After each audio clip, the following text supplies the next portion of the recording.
السلام علیکم. امید منم تمام شما خوب باشین، جور باشین، در هر جای باشین، در یاد خداوند عالم باشین. امروز میخوایم قد شما رسیپی گلگوبی شیر کنم. قد از ما باشین تا آخر ویدیو را.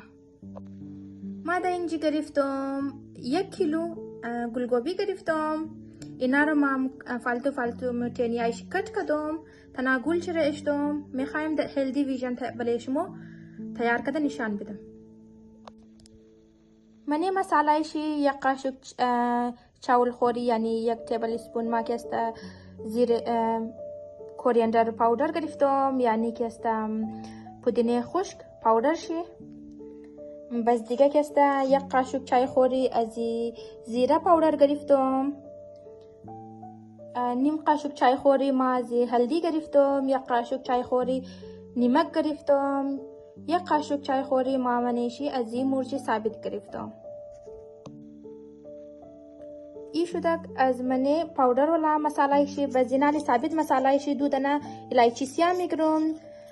دیگه 2 دانه یا 3 دانه از تیزپته میگیرم، یعنی بی لیوز که میگم.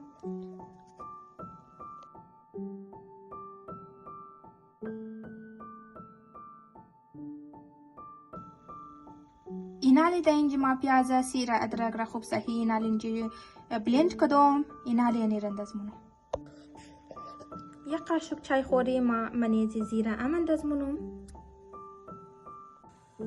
ما در اینجا 1 دانه کراهی گرفتم. اینال منیزی کراهی 1 قطره تیل گرفتم. تقریبا ما 3 تا 4 قاشق چاول خوری را ما اینجا تیل گرفتم. اینال ما منیزی کری مساله را اندازمونم، یعنی ثابت مساله را. اینال ما پیاز را انداز کدم منیزی کم زیاد سرخ مونم.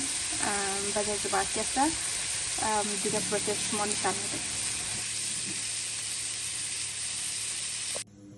در اینجا ما 3 دانه ټماټر را خوب صحیح بلند کدم. اینال یعنی رنداز مونم برای پیاز.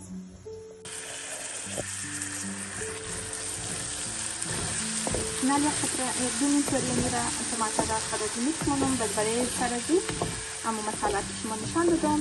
ام پاودر را بعد ما انداز مونم. اینال ما تمام مساله را میانداز مونم. بعد آبی ټماټر خوب صحیح اینال سرخ میشه. بعد اگر ضرورت آب شده منیزی ما 1 قاشق چاول خوری منیش آب انداز مونم. ساعت را میتونم انداز کدم مورم. بس ټماټرش صحیح سرخ مونم. ما مساله تر نیستم، ما سرخ تر نیستم. ناله اینجا معلومه که آب ضرورت داره. ما اینا بلیش 1 قاشق چاول خوری آب انداز مونم.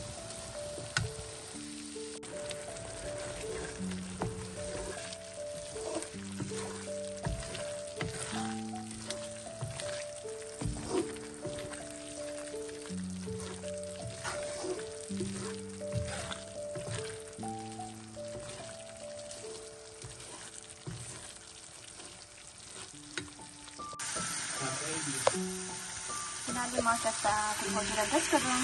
منیزی کم شور میدونم میتر کم نیست مونم.